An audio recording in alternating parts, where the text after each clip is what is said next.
I got some of these lenses from Sandmarc. One of them is on my iPhone right here. They're lenses designed to use on your iPhone for photo, for video, and I'm going to talk about them a little bit more. But first off, I thought it'd be fun to compare photos, exactly the same photo, taken on the Sandmarc wide lens with the 1635 f4 on the Sony A7 III. So before I talk about these lenses more, let's see if you can guess which one's which.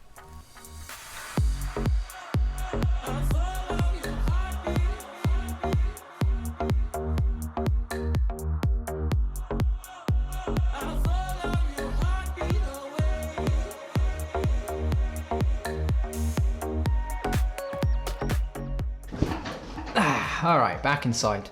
Now I will be honest and tell you that I did change the color a little bit on those images to make them a little bit closer together. Any phone out there, when you take an image on it, it always seems to oversaturate the colors, and they think that people like it, and for the most part people do, but when you come to comparing it to a professional grade mirrorless camera, which doesn't oversaturate the colors, it's instantly obvious. So I made them a little bit more similar, so it was a little bit harder to tell the difference. Blow up the images and it's going to be instantly obvious, but on a small screen, not as different as it may first appear. So let's talk about these Sandmarc lenses. First off, thank you Sandmarc for sending me these.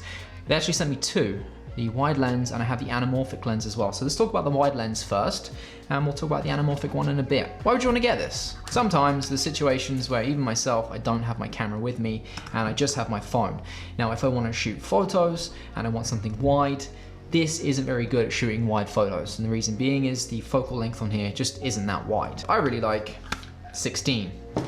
This is nowhere near 16. With this on, it gets much closer to that wide 16mm focal length, and I really like that. So if I don't have my camera with me, I can make do with this in a pinch. So if you're in a situation like that, or you ever see yourself in a situation like that, and you think, I'd quite like that wide angle too, then you would probably benefit from the Sandmarc lens.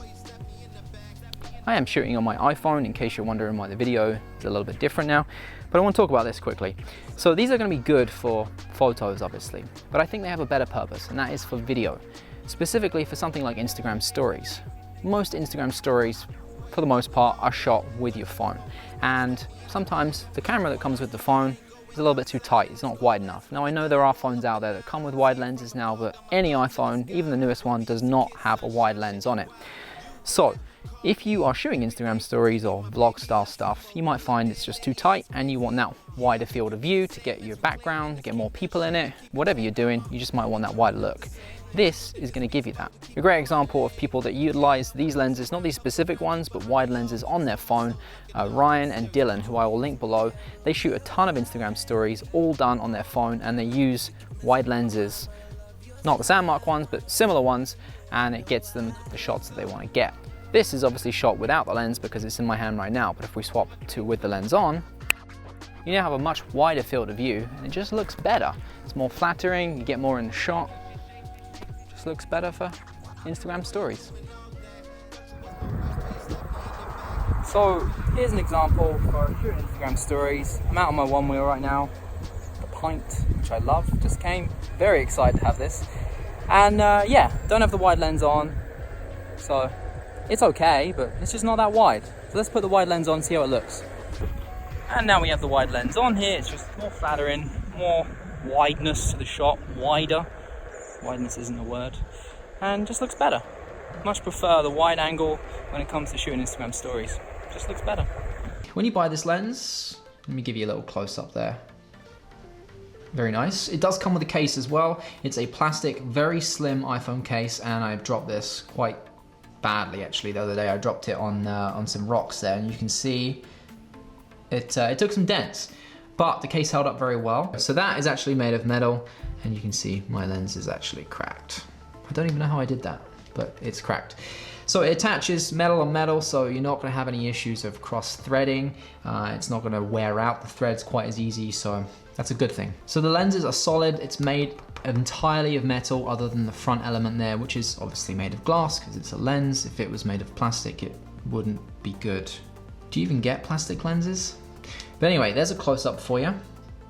Come on, focus. Really nice finish on there. It's actually a lot bigger than it looks, and yeah, it's heavy. It's got a solid weight to it. If I screw it on here, you can see how big it is. in comparison to the rest of my phone. I will say sometimes it's a little bit hard to find where the thread begins, and then you have to turn it from there. But once it's on, it's good.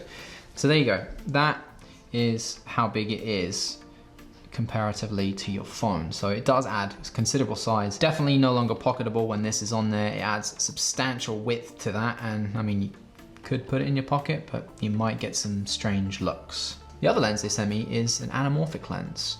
If you're not familiar with what anamorphic is, if you've watched a movie, not any movie, but some big Hollywood movies, pretty sure Interstellar was shot on anamorphic. Essentially what it does is it gives you a much wider looking image, and the way they do that is they shoot with lenses that compress the image, and then in post, after the fact, they stretch it back out. You just get more information and a wider looking image, and it just looks way nicer, way more pleasing. It's hard to put your finger on exactly why, but it just looks nicer. It's like when you have a video and you shoot in B-roll and you add the widescreen bars to the top and bottom, instantly it becomes cinematic. With anamorphic, it's always cinematic. So yeah, this is very similar in size to the wide angle lens, almost identical to be honest with you, and in terms of weight, the anamorphic is actually a little bit less heavy. I think the reason being for that is you don't have the curved glass on the front, it's purely flat. So with the anamorphic lens, you have to make sure that it is turned to the right angle. In this case, you'd want it like that. I think, no, like that? No, I had it right the first time, like that. And the reason being for that is when you turn it, that's gonna give you that anamorphic look, and it's gonna squish everything in, and then you can expand that or stretch it back out in post. Or if you use an app, it does it in real time for you, so you can see that you have this turned to the right angle to begin with. If you don't have this turned to the right angle, you then edit in post and you realize you didn't have it turned to the right angle, you're not gonna have a good time. You're gonna have to redo the whole thing. So use an app, and just use the Moment app actually. The Moment app, because Moment has their own anamorphic lenses, the Moment app seems to work really well with this. So yeah, just use that app. Why would you want to shoot anamorphic? Who doesn't want to shoot with that cinematic look? That's all I really need to say.